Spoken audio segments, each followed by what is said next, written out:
a year and a half after undertaking the project, concludes and comes out with a companion book to the theme of these are the original writings upon which the book of Matthew is based. And indeed, in this book, this man is called Emmanuel, as it was foretold in Isaiah and briefly mentioned once in Matthew, the quote-unquote prophet or savior of the times would be called, and there are similarities and vast differences such that James Deardorff has said that the Talmud Emmanuel resolves over 200 inconsistencies found, over 300, pardon me, in the book of Matthew.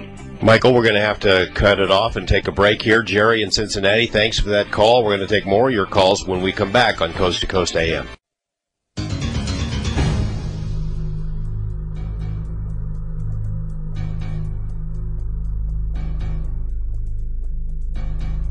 Welcome back to Coast AM. I'm George Knapp. We have a few minutes left with Michael Horn to talk about the Billy Meier case, and we'll take your calls in just a moment, but I'm going to ask my question about the assassination attempts, Michael. I mean, I've covered a lot of the mob guys who ran the streets of Las Vegas, and if they tried to kill somebody 19 times and didn't get the job done, they would have been in a lot of trouble.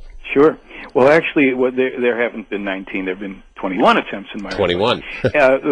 Perhaps one of the best answers is, and you know Wendell Stevens, and sure.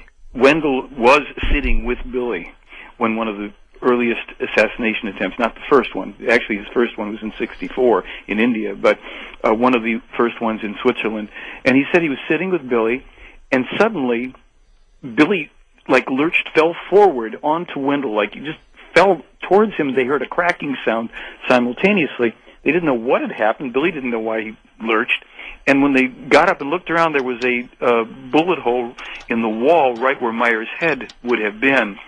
And what we're told in this case is that for some time, because they knew Meier would become quite a target, he was protected. He was, given additional help by his Plejaran friends, and then, of course, it was turned over to him. He had to become responsible for himself. The core of this case, really, you come down to it, it's about self-responsibility. It's not even about UFOs. And Meier had to take responsibility for protecting himself and being alert and aware.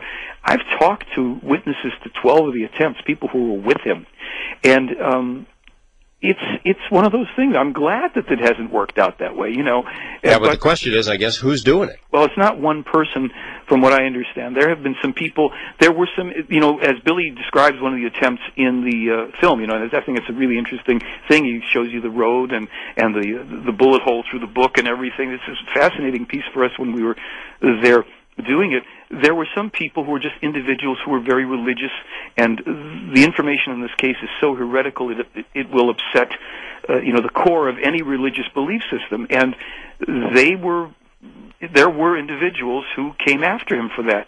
It is also said that there were certain parties, connected to certain intelligence groups or even neo-Nazi groups who targeted him as well. But his protection has been fairly good, both from the ETs and his friends who are around him and his own wits.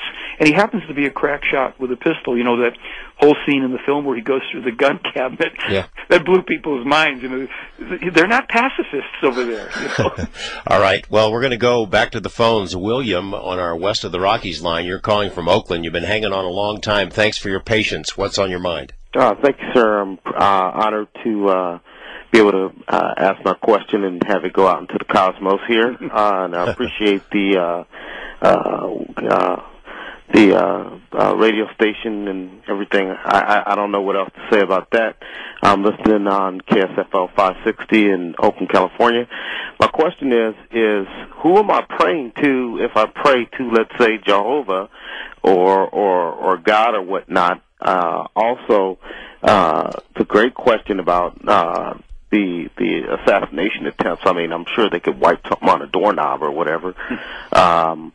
Also, my last question would be, if these things aren't going to do anything until about 700 years from now, how does that help us now? I'll listen to my question off the air. Thank you. Well, all good questions there, William. That first one about who are we praying to is pretty good. Well, this is good. This is why the case is so heretical. This is why the Talmud Emmanuel causes a lot of grief, cost the lives of Issa Rashid and his family, many times almost cost the life of Meier.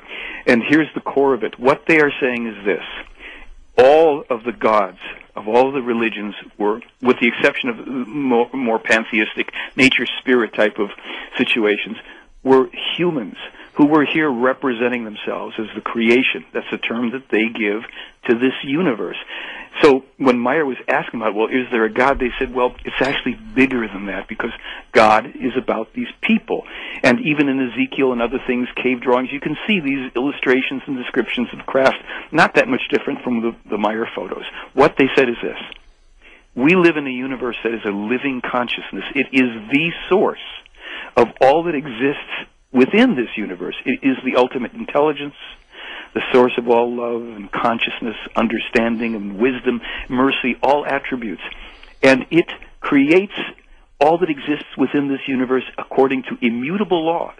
It sets everything in motion, just like we live on this little speck of cosmic lint floating perfectly in space while we trample over each other thinking we can have dominion over each other and our world. Nonetheless, the creation has given life to all things, but especially human beings carry within them an immortal human spirit. It is that which is a piece of the creation itself that is that substance, or that substanceless substance, that each new incarnation that a person has, because they say we have millions and millions, the spirit comes in and evolves in each individual lifetime over billions of years for the purpose of re-entering into this cosmos of creation itself. And that's like the Cliff Notes version of it, and I can't tell you that I understand it much better. Well, it's not necessarily at odds with the major religions, then, if you think about it in that way. Maybe it needs a little tweaking in terms of being completely consistent, but not at odds. Well, they say largely because of a number of things. Number one, it is not a personality. There is no he involved. It doesn't take sides in wars or football games. It doesn't have a chosen people, only begotten son, or solitary prophet. It gives free will, but it has created immutable laws, so it does not need to be prayed to, because the creation doesn't need to be reminded that you stubbed your toe or drove your car into a fire hydrant. The creation allows us to work out our lives, and as we evolve day by day, struggling and making mistakes, we learn how life works. And we don't need to live in fear. We don't need to worry about a salvation or begging to a deity or any of this stuff, because if we turn within ourselves and implore that our own spirits awaken and lead us in accordance with the highest level of truth and love and justice, we will evolve according to what the Pleiaren are saying is the purpose of life. But we must take that responsibility, no outside deity. I guess that sort of answers William's last question there about how are they helping us if they're not coming here for 700 years? Right, the help, well, to tweak that maybe a little bit. The help is in the information as to how we can live, how we can settle down and get rid of things like terrorism and wars, how we can create a more equitable world, how we can balance our materialism and our technology with spiritual development, and how we can be better stewards of our environment in practical ways. Some of the stuff is not new, but some of it is, and some of it will make people very uncomfortable, because you could be liberal or conservative, highly religious or an atheist, and you'll find things that you resonate with and things that you think are absolutely terrible, such as the abortion issue that we speak about in the film. I mean, there's so many things here that are thought-provoking that if people start to dig into it for themselves, they've got a lifelong study, and they don't have to join anything, believe in a darn thing at all. They don't have to be worshiping or following anybody. It's an inside job. Well, you better watch out saying stuff like that. There'll be some assassination attempts on you. We're going to go back to the phones. Our first-time caller line, James, is calling in this morning from Fort Collins, Colorado. Good morning, James. Good morning. This is an interesting topic, and I admire Coast to Coast. I've listened for George Norrie and Art, and all you guys are very professional. You're out there putting out the word as to what needs to be done, not to be done. Very, very informative as to what the secular world should be aware of. But the thing is, this is we need to have it put out there more informative in the newspapers and in USA Today, to where everybody can get a hold of this information, not just